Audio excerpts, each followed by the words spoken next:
Good afternoon. Today is Monday, the 16th of October, 2023. We're a few minutes after 1 o'clock. Apologies for that. But delighted you're all joining us for today's UK Column News. Your host today, Mike Robinson, myself, Brian Gerrish. We're delighted to be joined by David Scott from north of the border and Mark Anderson from the United States. Now, we've got a very busy news. There is a lot of very emotive issues. So stay with us. Principally, we recognise the suffering of a great many people in the Middle East, and we're going to try and come into this in an even-handed way. David, you've got an initial report over hostages and Gaza. Yeah, so this is an update from Indian Express, which is pretty factual in these matters. So it's reporting Israel-Hamas war, day 10. 199 hostages have been held in Gaza, says Israel military. It also reports that media reports have stated that United Nations shelters in Gaza have run out of water amid the Israeli blockade.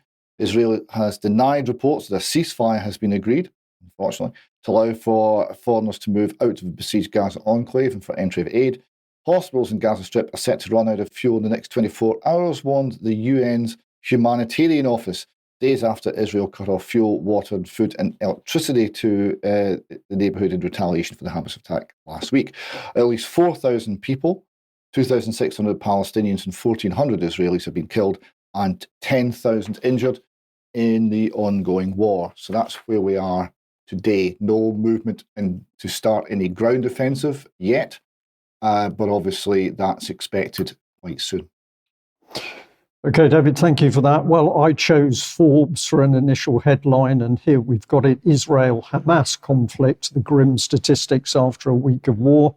And if we just put in some of their figures, it's saying more than 400,000 is the number of displaced people in Gaza, so immense suffering there. Nearly 12,000 for the number of wounded on both sides. Death toll, 3,500. Where they were saying Israel 1,300 and Gaza accounting for at least 2,215 and 800, the rough number of people who've left Gaza, which is obviously extremely small, and 150, the estimated number of hostages.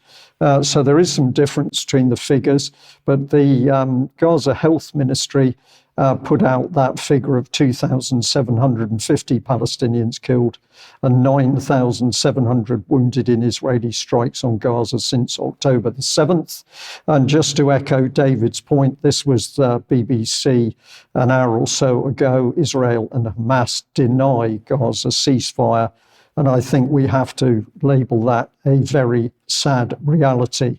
Now, let's move into some more of the detail, and I'll pass back to you, David. Well, over the weekend, there's been a lot of demonstrations with a lot of people taking to the streets.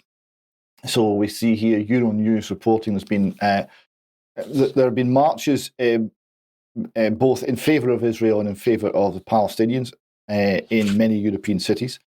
Generally speaking, the large crowds have been out in favour of the Palestinian cause. They report here that demonstrations passed off peacefully. London police has threatened anyone that was openly supporting Hamas would be arrested. The Hamas obviously is a certified terrorist organisation in the UK. While a Frankfurt court cited security concerns in an order prohibiting a pro-Palestinian march. So generally, it's been peaceful, which is very good. There's been a few scuffles and a little bit of trouble, but not very much, which is all to the good. What's missing, of course, is the marching for peace, right? Because these are marches for a side in the conflict. They're marches for they're very partisan. Anyone who turns up with the wrong colour flag stands a chance of being roughed up. They're not marching to call for an end to conflict and for actual peace. So that's the sad reality. So what we're seeing is the split, the division reflected across the world, across Europe, not just in the Middle East. Okay, thank you for that. And I think we've got a video. Well, we'll just before, just wanted to mention, David, I mean, if we're looking at what was going on in London, I thought it was quite stark, the difference in numbers between those. I take your point about the partisan nature of the two demonstrations, but the Palestinian or the people coming out to say that the problem with the Palestinians had to end, that crowd was significantly bigger than the pro-Israeli rally, and the sort of numbers we were seeing there were similar to lockdown protest, actually. I mean, there was certainly into the hundreds of thousands, or over 100,000, I think, in London was the sort of figure I saw. And the pro-Palestinian marches were very much larger. And of course, this is playing into essentially British and European and Western politics, where the Palestinian cause has been a darling of the left. It has been viewed as an example of the oppressed versus the oppressor. And this has been playing in politics in the UK and across Europe and across America for many years. So this has untapped all of that pent-up political activism, and we're seeing that on the streets. Okay, so where does that take us? Well, it takes us to back to Israel, to what's actually happening on the ground. And one of the things which is different this time, there are many things different about this this conflict. If you look at 1973, there was very little international involvement, almost none. Britain had a complete arms embargo, for example. This is not the same now. We're seeing much more deployment of international troops, British and American, particularly American troops, to Israel or to the area around Israel. So here we've got an Israeli pastor, a Christian pastor of Jewish extraction. So his mindset is very sympathetic towards the Jewish people, but he's probably faced quite a bit of persecution from Jewish authorities or influence within the country, because being a Christian pastor in Israel is not an easy number. And as a Christian, he's got a reasonably neutral view of things. So he's reporting on what he sees from his base in the Galilee. The small extract I've got here is he's talking about the American deployment to Israel. They were also very surprised to see U.S. military support. When I say military support, may I tell you, there are U.S. troops on the ground here. There's U.S. troops here, there's U.S. Special Forces, there's U.S. airplanes, there's U.S. ammunition, there's U.S. naval vessels. The United States military is in its full presence here. And that one, Hezbollah and Iran did not see coming. So just to back up that point, and this is the point that Mike was making on Friday as well, here we see a tweet from US Central Command detailing the 354th Fighter Squadron. The A-10 Thunderbolts have arrived in the region, and this is supporting other A-10s from the 75th Fighter Squadron who are already there. And we have Air and Space Forces magazine reporting on F-15s landing in the Middle East. These come from RAF Lakenheath, and they are the 494th Expeditionary Fighter Squadron. So they are also in theatre. And as we have been reporting last week, there's a major naval presence from the United States as well. So here we see the USS Eisenhower. This is the second carrier strike group, is now headed to Israel. Quoting United States Secretary of Defense Lloyd Austin, this has been done to deter any state or non-state actor seeking to escalate this war. So this is from the Jewish News Syndicate here. They report the strike group includes the guided missile cruiser USS Philippine Sea, guided missile destroyers USS Gravely and USS Mason, and the carrier Air Wing 3 with 9 aircraft squadrons, all associated support staff. So this is part of the efforts to deter hostile actions against Israel, or any efforts towards widening this war following the Hamas attack on Israel. So what we must take from that is this is an implied threat to Hezbollah, to Syria, to any surrounding nation, that if they're going to escalate, if they're going to get involved in this war, presumably they're going to be dealing with the United States Air Force as well. Keep going. Okay. Well, Okay. Go ahead, David. Well, I mean, I paused to see if you wanted to add anything there. The point I'm making is that this is entirely new. Generally, when there's been trouble in the Middle East before 1967, 1973, etc., there's been usually a bit of an arms embargo. There's been very great reluctance on powers to get involved. Usually, eventually, America has moved and made some supplies to the Israelis.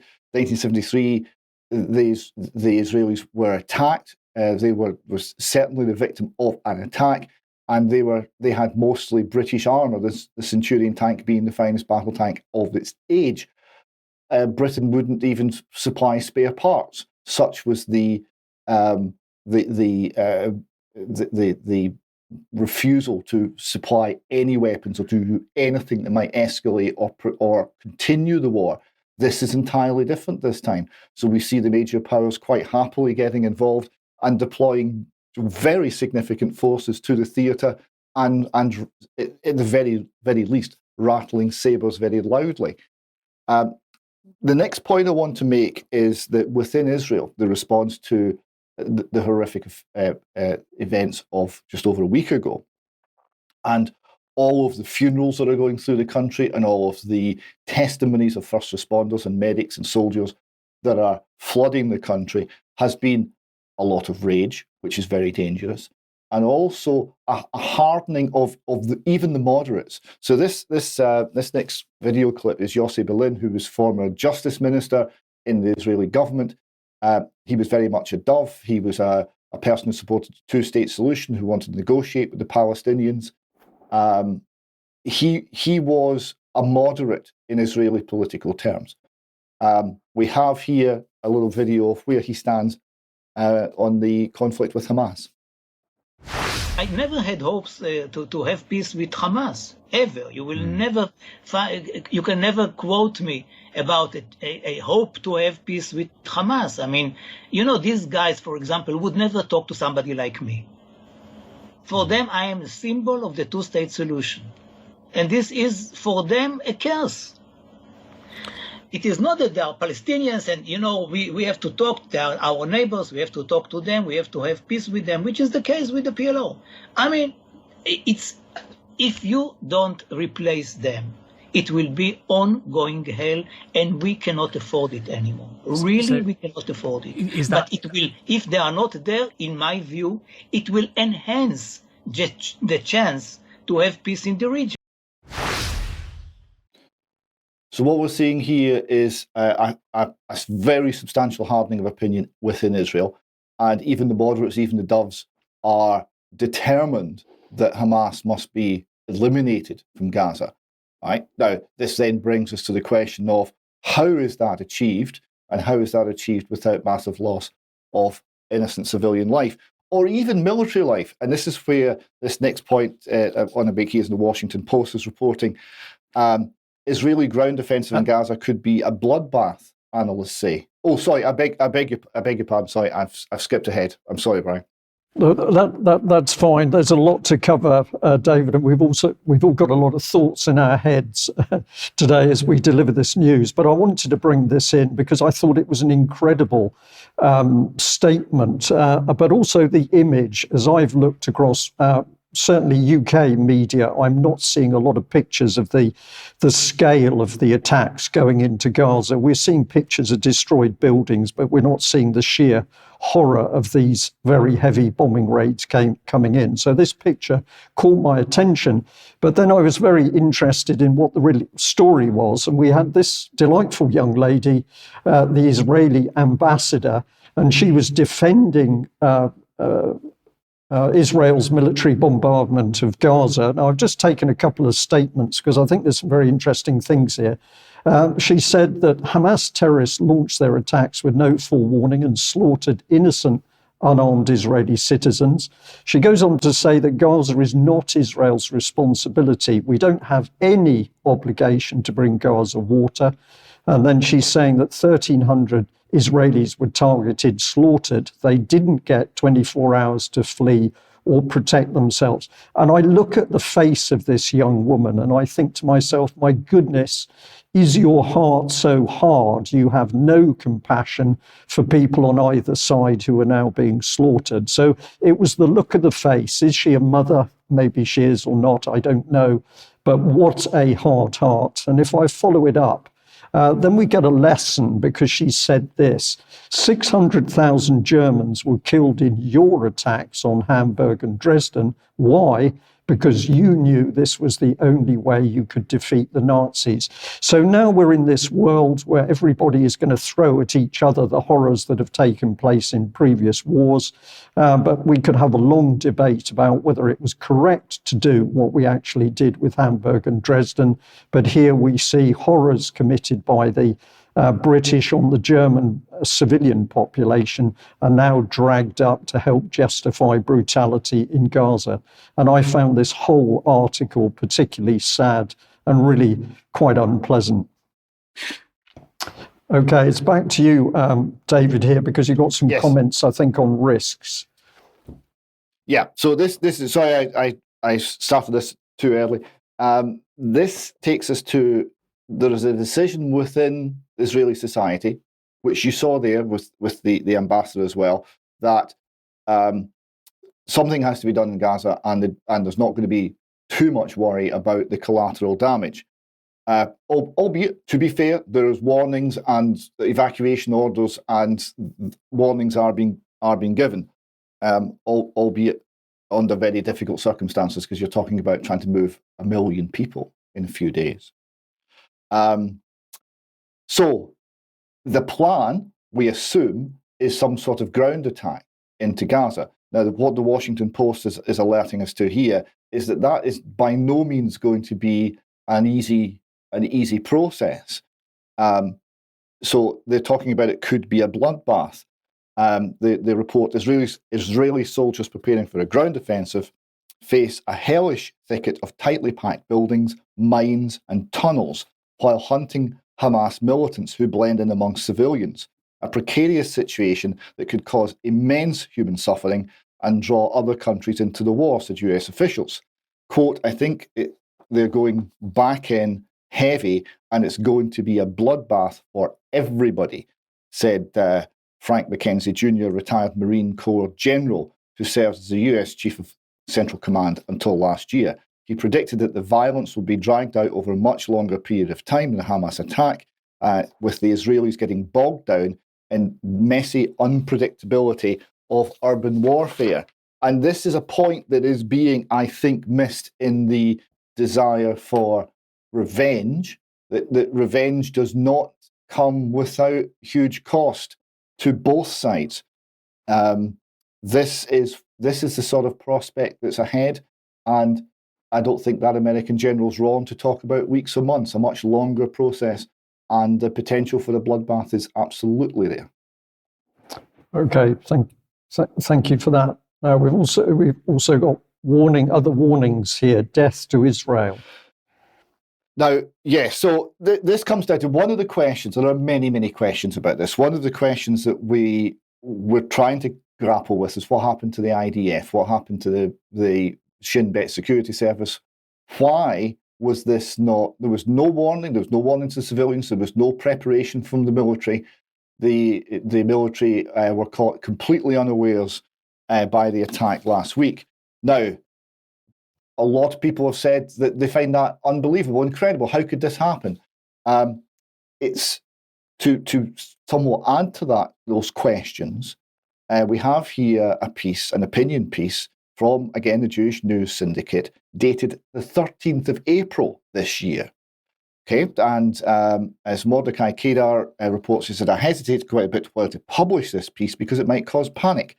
However, the Middle East environment, particularly Iraq, these things are known and serve as a topic of open discussion. So it's unthinkable that the Israeli public should not be aware of them as well. And he goes on to say, a source I've known for years, an expatriate from the Middle East, a supporter of Israel who lives in Europe and is in continuous contact with people in Iran and Iraq, conveyed to me their assessment that Iran plans to launch a combined attack on Israel in the foreseeable future that will include all the forces at its disposal in several Arab countries. He then goes on to describe what his interpretation of that attack might look like. And it's very similar to what actually happened. He's talking about missiles, unmanned aerial vehicles, a shower of missiles, and as the opening salvo. Now, some things he doesn't get right. Some things he's talking about forces from Syria and Lebanon and Gaza. Well, it was only Gaza, essentially. But he did talk about the taking of hostages, and he talked about, amongst other things, the first phase being an aerial one, and then a coordinated ground attack with infantry forces mounted on dirt bikes and all-terrain vehicles to attack Israeli ground forces and reach the Jewish settlements as quickly as possible, which is exactly what happened. So the fact that that's in the public domain in April certainly raises even more questions about what happened to the Israeli security forces and Israeli intelligence system, that they didn't predict something like this if it was what would appear to be reported here, quite common conversation amongst anti-Israel groups in the surrounding countries. Okay, well, I just wanted to mention this article to kick off a little bit of discussion about this. So this is from the Times of Israel saying, Iran threatens no one can guarantee control of the situation if Israel enters Gaza. Tehran condemns barbaric attacks in Gaza with civilian prisoners in Gaza as a priority. The US fears Iran could become directly engaged, says the White House. And of course, this is presenting this all as a threat. Now, the first paragraph of this says that the Iranian foreign minister held talks with the Qatari emir on Sunday. That was yesterday. So I just wanted to make the point about what the Iranian foreign minister actually said. And thanks to Vanessa for pushing this in my direction. So first of all, he was talking about a prior meeting in Lebanon where he was speaking to the Secretary General of Hezbollah, Mr. Nasrallah, and that they were talking about all the potential scenarios. They were all on the table for discussion. He said that we hope that political efforts will prevent the war from expanding. Otherwise, no one knows what will happen in the next hour. Iran cannot remain in a spectator in this situation, however, is what he was saying.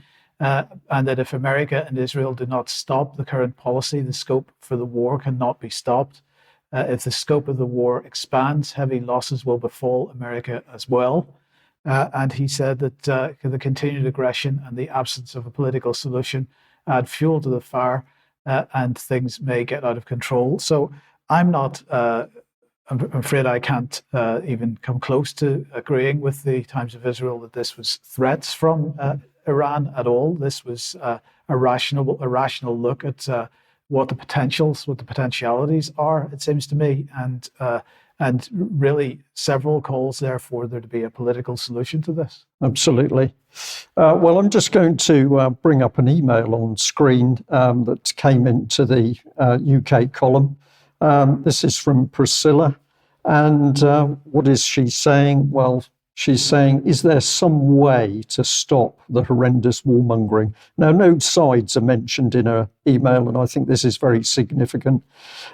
She's saying who can organise a peace protest, but as David has already pointed out, that if the peace protests are partisan in nature, it doesn't really take us forward.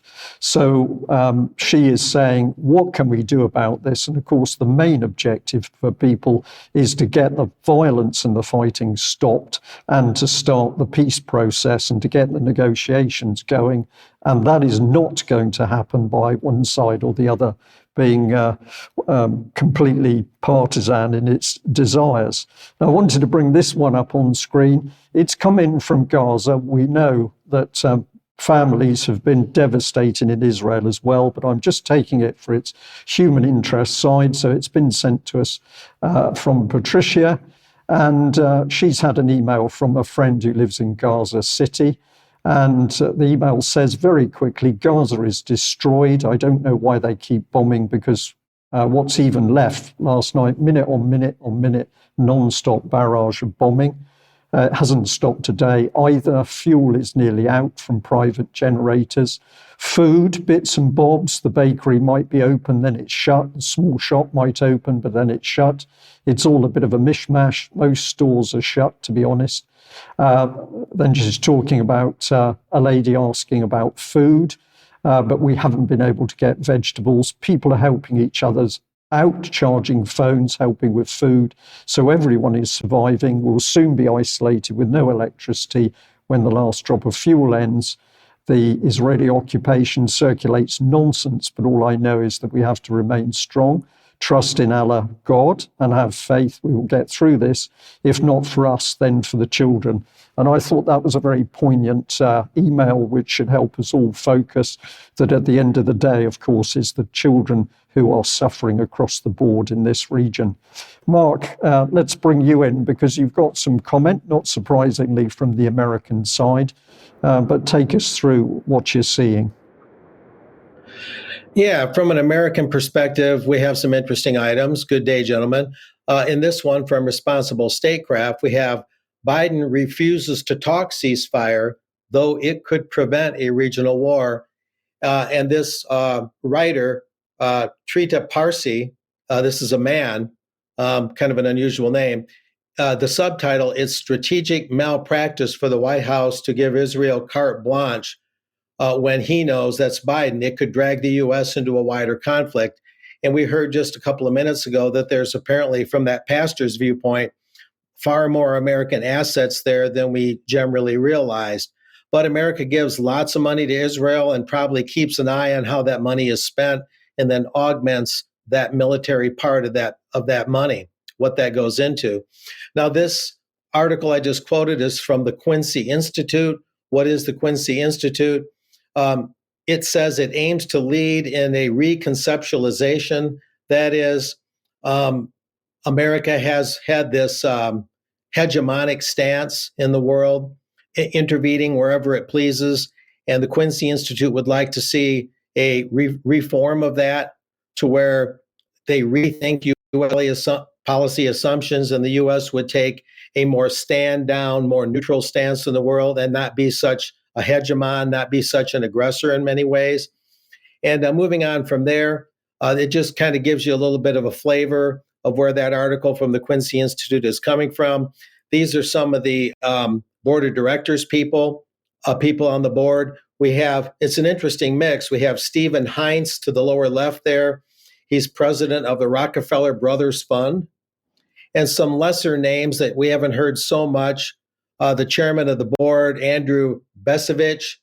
The lower right of this set of pictures, we have Stephen Walt, and he's with Foreign Policy Magazine. That's part of the think tank universe, you might say. And the middle one in the bottom, interesting, a Bilderberg attendee, Jessica Tuchman Matthews of the Carnegie Endowment for International Peace, whose meetings I've covered before in person.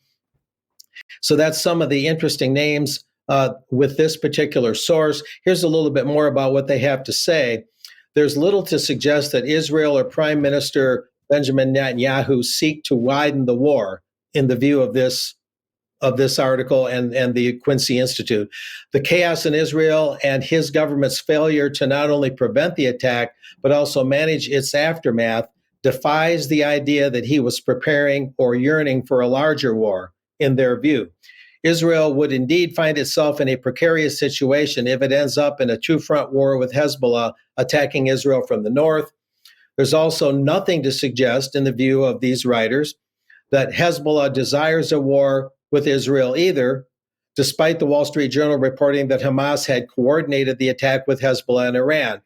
Hamas alone attacked Israel, in the view of this article, and there was no simultaneous or subsequent large-scale attack from the north.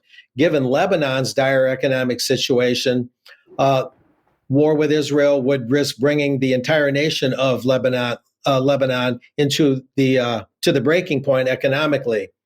This is a different perspective. Some things that we maybe aren't hearing much right now. Moving on from there.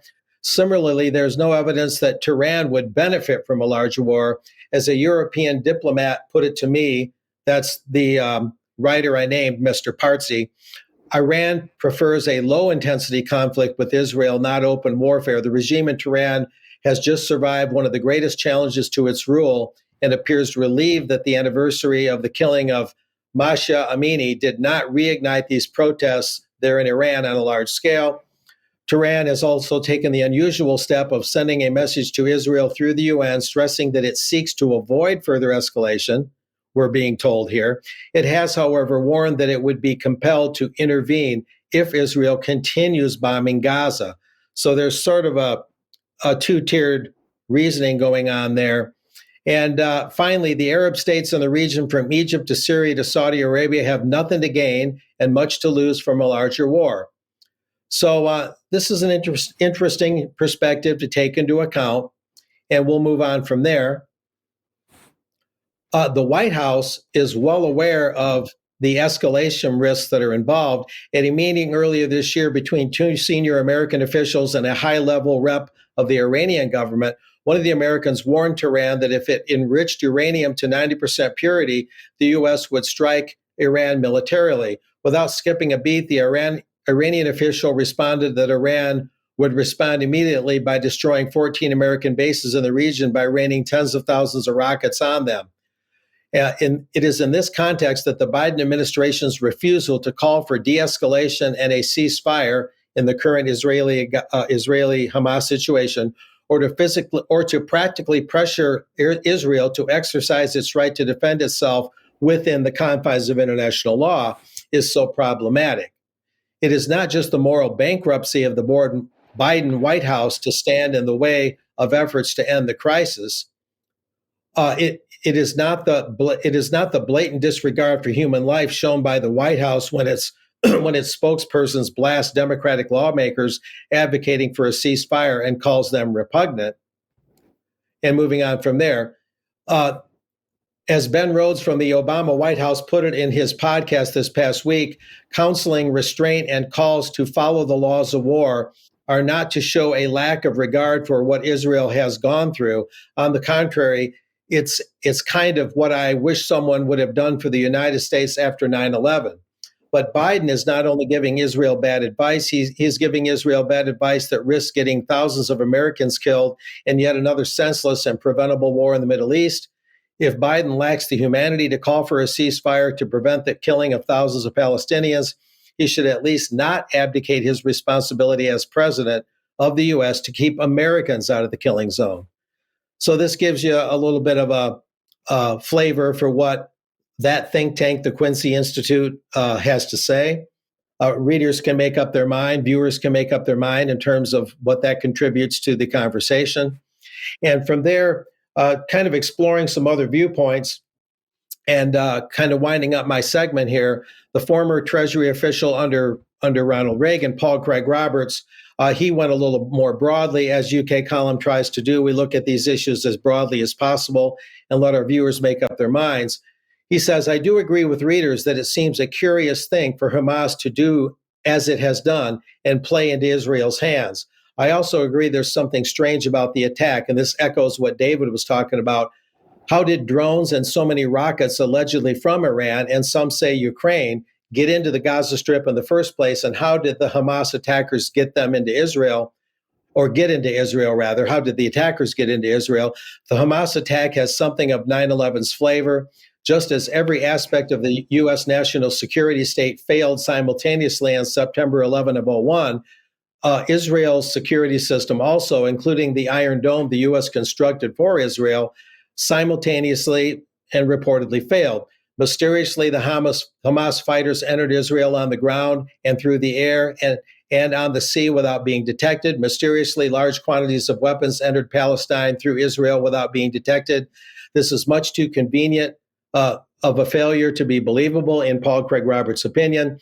It'll be interesting to see if anyone in Israel is held accountable for the total security failure that we've all heard about. So I think I'll leave it at that point there, gentlemen. But this raises some broader perspectives on this that our viewers can take into account. Okay, thank you very much for that, Mark. And we're just going to come back to you, David, briefly. How to respond to Israel and Gaza. You've just got a few thoughts here. Yeah, so a few thoughts from a few thinkers. So here we have an article from the Wee Flea, who is a Free Church of Scotland minister currently based in Australia, but formerly from Dundee. So I've just taken the summary points here from a longer article.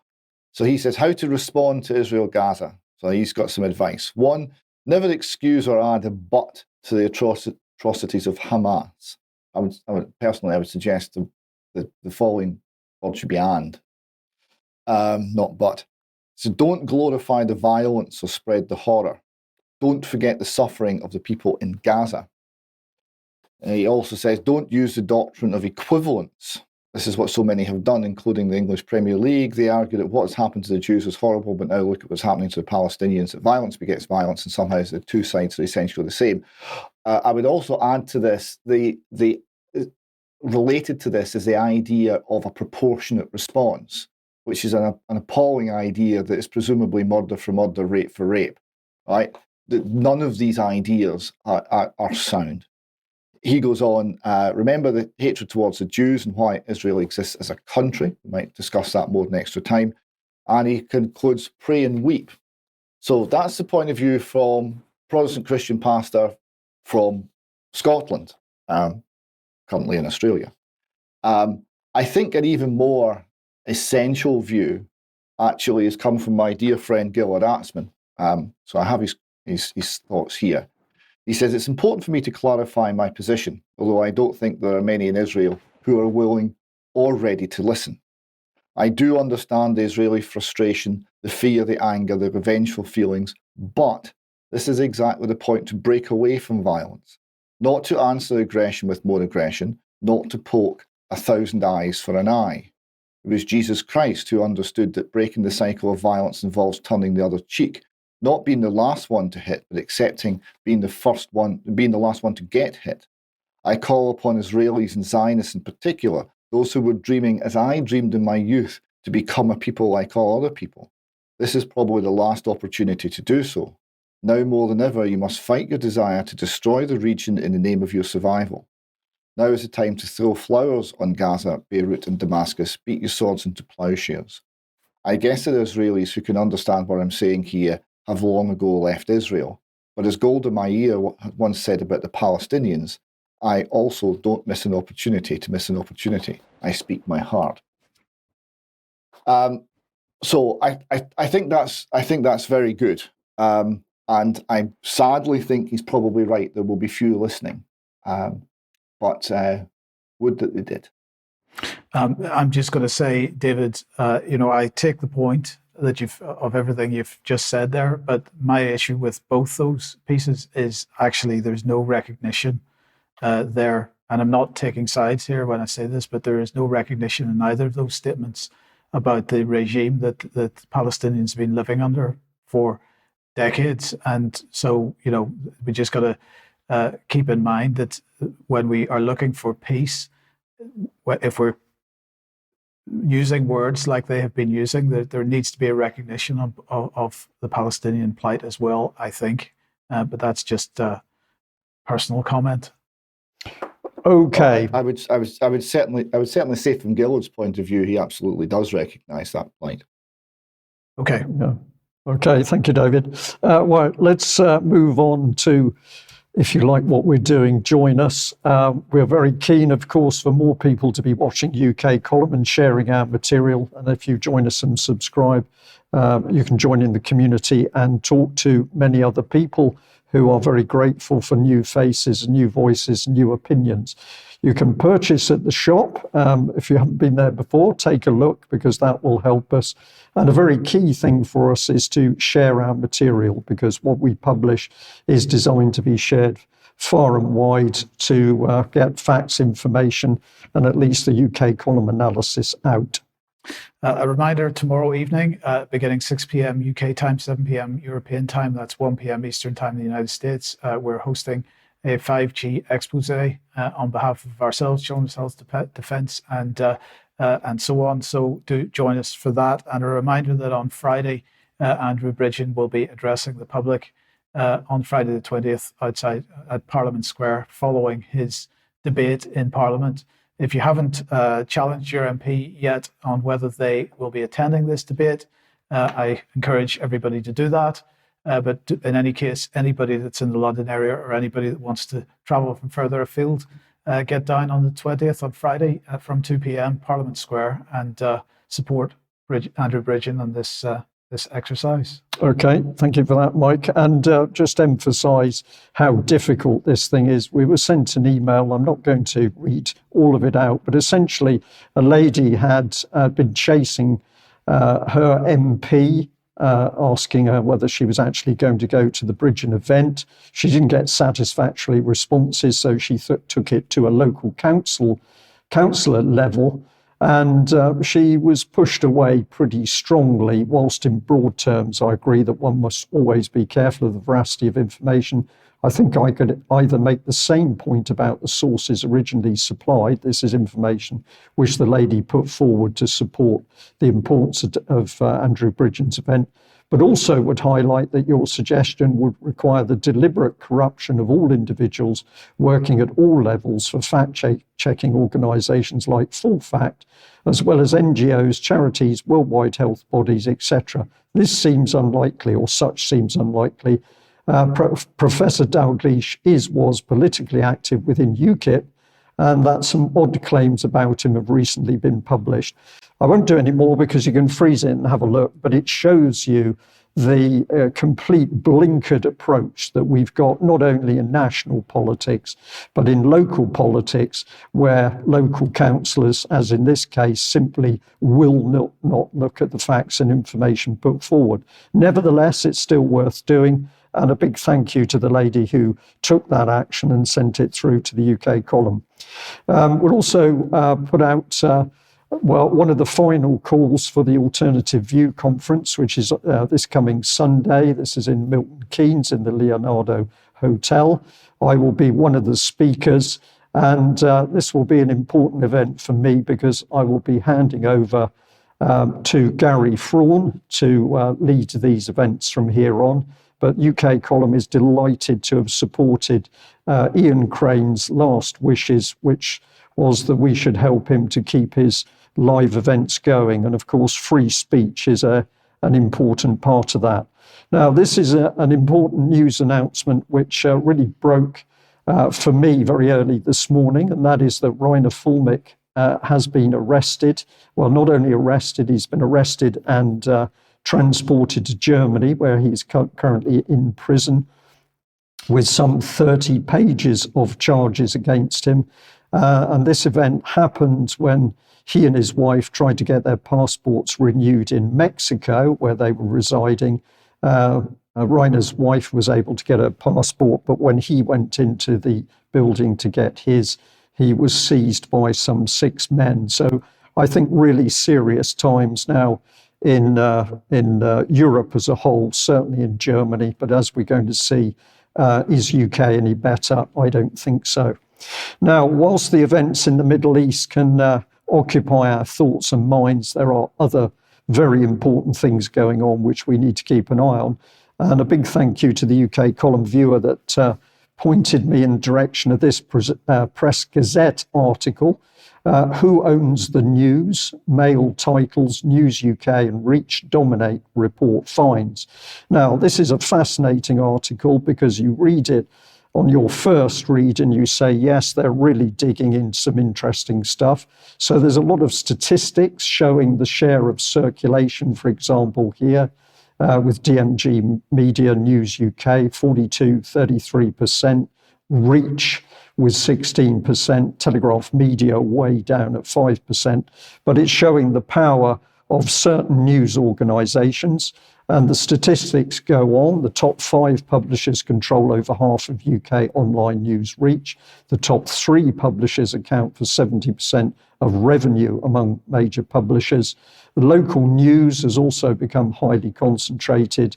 And then it talks about the technical side of news, where Facebook is apparently hitting 33% of the population, BBC 28%, so immensely powerful, YouTube, Google, Twitter, Instagram, WhatsApp following before you get down to the likes of the Daily Mail at about 11%. So do have a look at these statistics. But I went deeper because I always like to know who's warning us. And the warning really came from this organisation, the Media Reform Coalition, briefly mentioned in the original article, but no real comment on what it is. So when you go to Media Reform Coalition's website, our media is broken, be part of the movement to fix it. Leading the fight for a media fit for the 21st century. Well, who is actually saying this and making these claims? So I decided to have a little look into it. And of course, we're getting an oversight pretty quickly here because we got Mr. Leveson from the Leveson inquiry. But here's some of the history throughout our campaigning during the Leveson inquiry. We argued that we couldn't just rely on better press regulation to improve standards of newspapers. We have also had to challenge the disproportionate power these corporations held because this is their site, it's not my text, so I'm having to interpret it a little bit here because they control so much of our news media. And so we're getting an inkling here, we're bringing a bit more, but now we can see that Media Reform worked with the National Union of Journalists and Hacked Off to hold fringe meetings and dinners. So this is a lobbying group, and should we trust it? Well, we can put this up on the screen, but it says that MRC is largely run on a voluntary basis, but we're grateful for funding to pursue specific research projects, disseminate research findings, etc., promote our core values. And then who is supporting them? Well, the first one is the Joseph Rowntree Charitable Trust, the Joseph Rowntree Reform Trust, and here we've got Open Society Foundations. So at this point, I become a lot more suspicious about who is really driving the agenda for new press and media, and can we trust them? My response is I don't think we can. Surprisingly, when I went to look at the page Who We Are, up came the message, sorry, this page does not exist or has been removed for legal reasons. So there's obviously some dark secrets behind this organisation, and we'll stay on the case, but it's clear that not only is media, legacy media and press in UK broken, but we've now got these powerful think tanks paid by some pretty wealthy trust funds who are going to tell us what sort of media we should have. And in my opinion, that will be with more government control. David, I'll pass over to you because whether the media is bad or not, the media is reporting on trouble inside the SNP. Trouble inside the SNP, which really exposes quite a lot of what the SNP is. So this is the story of Dr. Lisa Cameron. She is MP for the area around East Kilbride, Straven, that sort of part of Lanarkshire. She has quit and she has joined the Conservatives. She said, I do not feel able to continue in what I have experienced as a toxic and bullying SNP Westminster group, which resulted in my requiring counselling for a period of 12 months and caused significant deterioration in my health and well-being. She says, I will never regret my actions in standing up for a victim of abuse at the hands of an SNP MP last year, but I have no faith in Remain the party whose leadership supported the perpetrators' interests over the victims and have shown little or no interest in acknowledging or addressing the impact. So this is Patrick Grady MP, who admitted having unwanted, uninvited sexual advances on a teenage party worker The teenage party worker complained about this, and ultimately Mr. Grady was suspended for a period, but nothing else happened to him, and the teenage worker rather got left to deal with all of the attacks that he was getting from party supporters and all the rest of it, and was left in a pretty unenviable position. So she concludes, being the SNP has been bad for my health.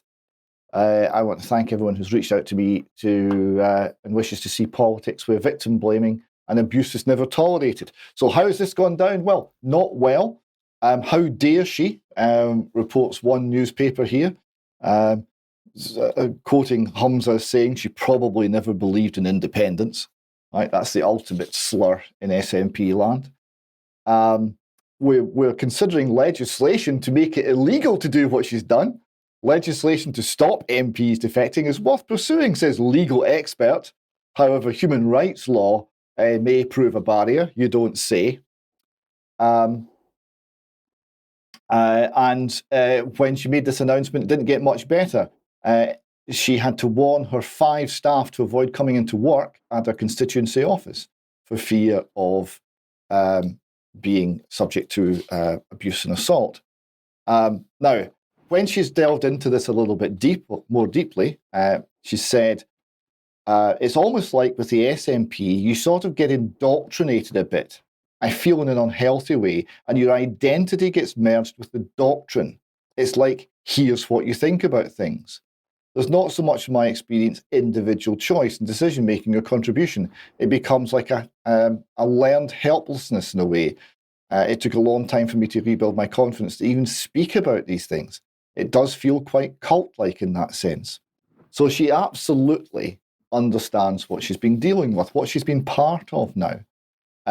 She was attacked by other members of the SNP, including Mary McCallum, who didn't believe, found it very difficult to believe there was anything really up with her mental health. That was touching.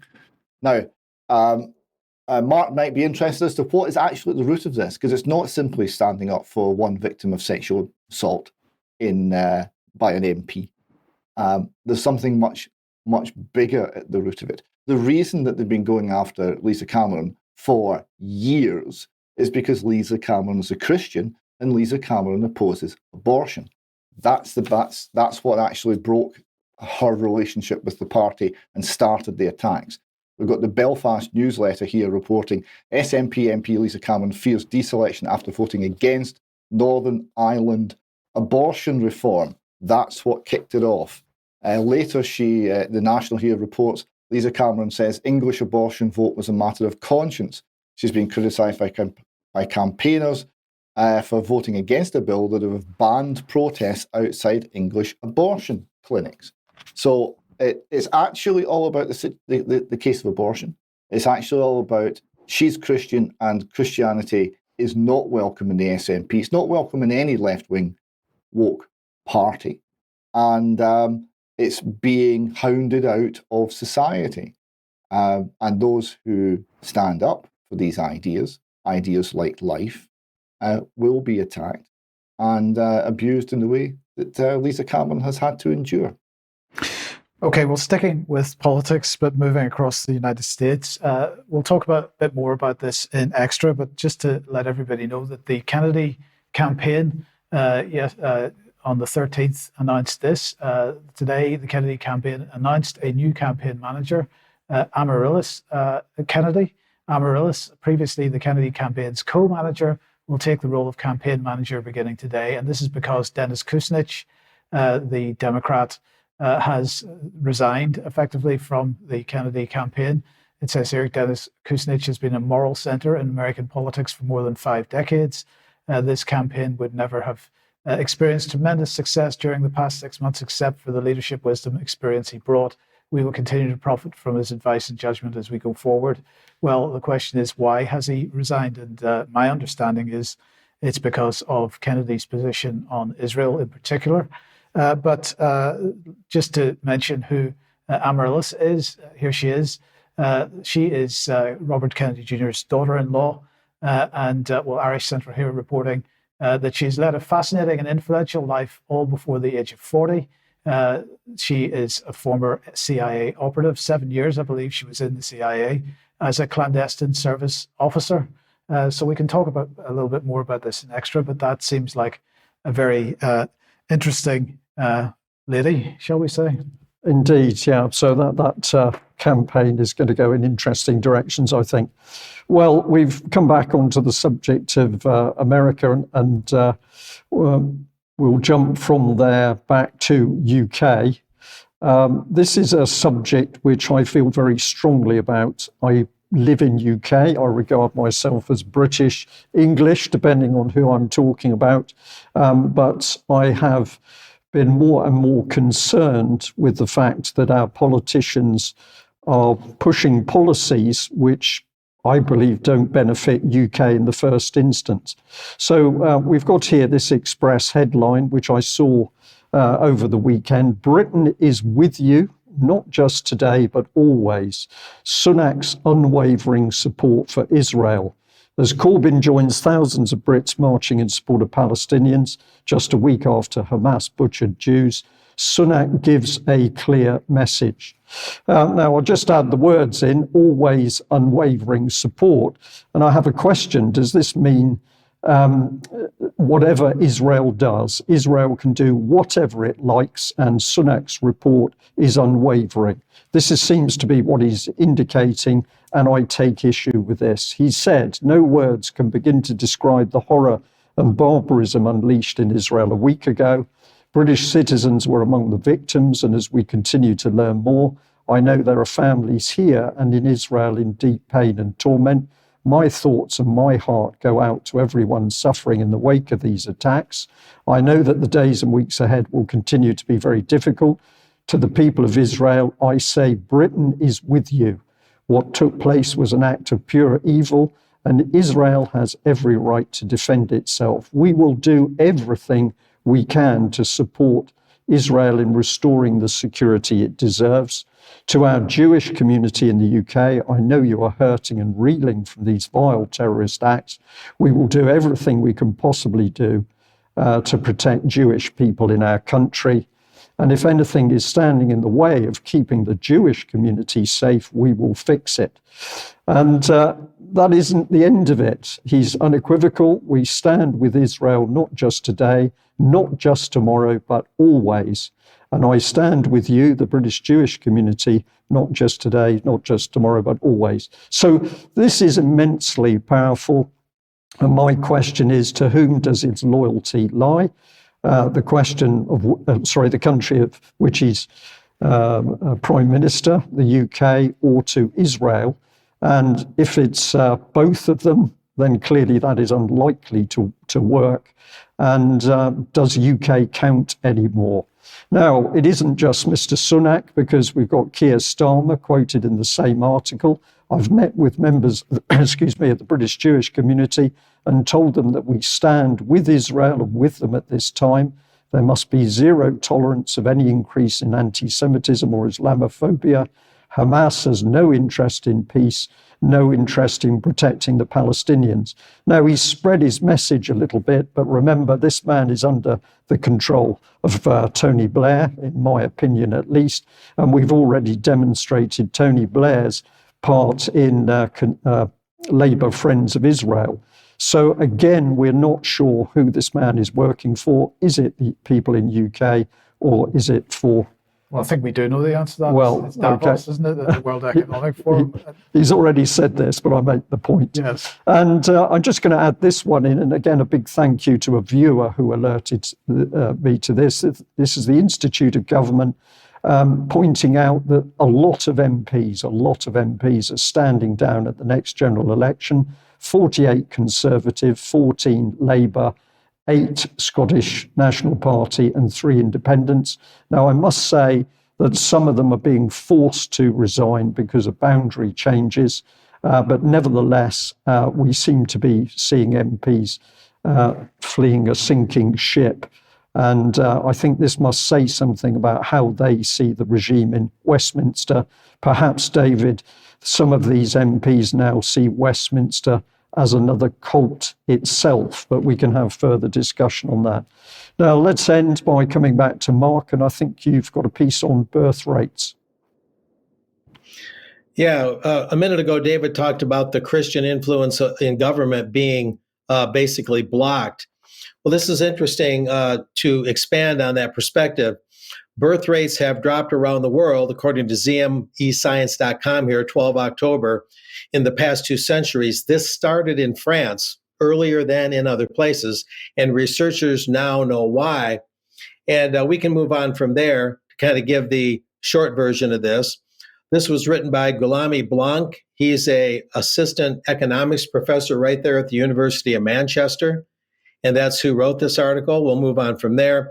Blanc believes, the article is about him. Someone else penned the article, but Blanc is the main source. I stand corrected. Blanc believes it has a lot to do with religion, the population phenomenon. In his research, he used crowdsourced genealogies to comprehensively document the decline in fertility and identify its origins for the first time. Quote, according to Blanc, in aggregate level evidence, relying on the work of historians, I document an important process of secularization that took hold at the same time in France. With de-Christianization in the mid-18th century, the Catholic Church lost influence and could not oppose fertility control, coitus interruptus, interesting, anymore, the researcher adds. And we'll move on from there. This is another angle on it. Gretchen Whitmer, the current governor of Michigan, probably the most laughable, comical governor, and in a way dangerous governor this state has ever had the misfortune to have. Meanwhile, she's launching a nationwide talent recruitment effort to address stagnant population growth. You see, the globalist elitist gentlemen, they have to redistribute people, just like they redistribute money, right? If you don't have enough people, well, bring them in from other countries, legally or illegally, always shuffling people around the world, never having stable nation states. Michigan is launching a $20 million nationwide marketing initiative aimed at boosting the state's decades-long sluggish population growth by attracting and retaining young talent from other parts of the U.S. and abroad. The campaign, which was unveiled by Gretchen Whitmer, our lovely governor, will include television, radio, and online advertisements in 11 states. It'll be the largest state-led talent attraction effort in the U.S., according to the state's Economic Development Board. But I note at the bottom here, and I confirmed these statistics, in Michigan, there have been 2,560 more abortions in just the first half of this year compared to all of last year. And last year, there were 30,120 abortions in Michigan. And elites, as I say, seek to redistribute people as opposed to the answer to this, at least a part of it, and that is the archaic concept of childbirth. The birth rates we know have been dangerously low in Japan, dangerously low in Italy, entire villages basically closing down in Italy and other parts of the world. And so we see the elite schematic here at work, redistributing people and enforcing an abortion regime, which included last year Proposition 3 being propagandized against the voters.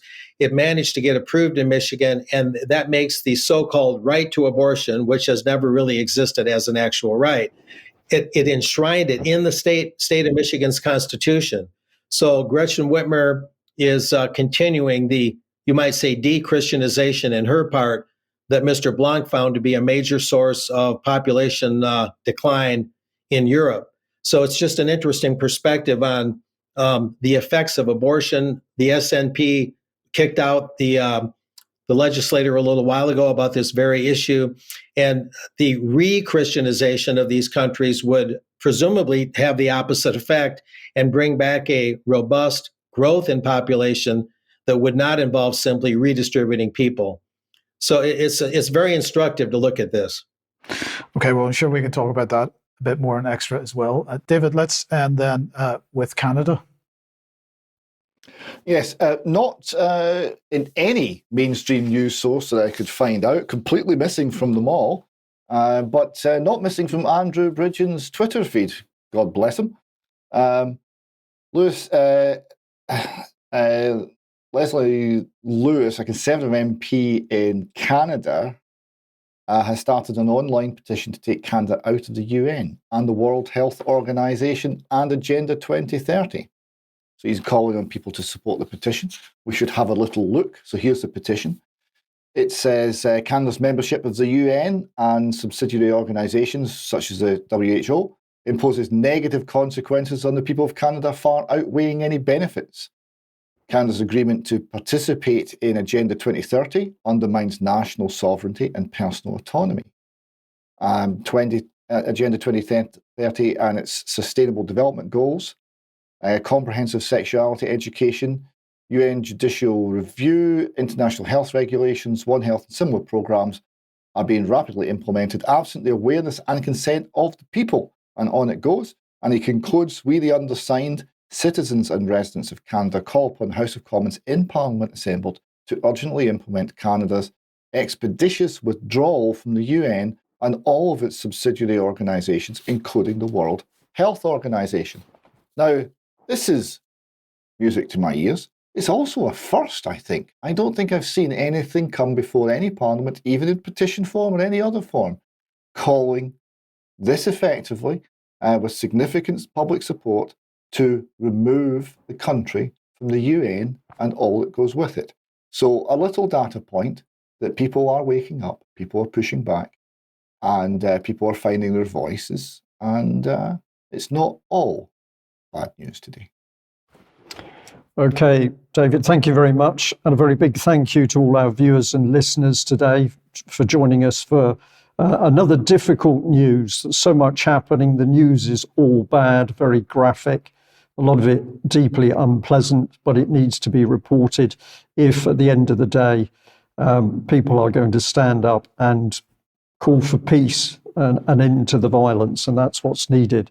So wherever you are in the world, thank you very much for watching UK Column. Share the information, and if you're part of our subscriber group, join us in a few minutes for Extra, where we are going to be discussing more on the Middle East. We've got some very interesting little video clips where people are making comment, and we've got other material besides. So if you're able to do that, join us in a few minutes for UK Column Extra.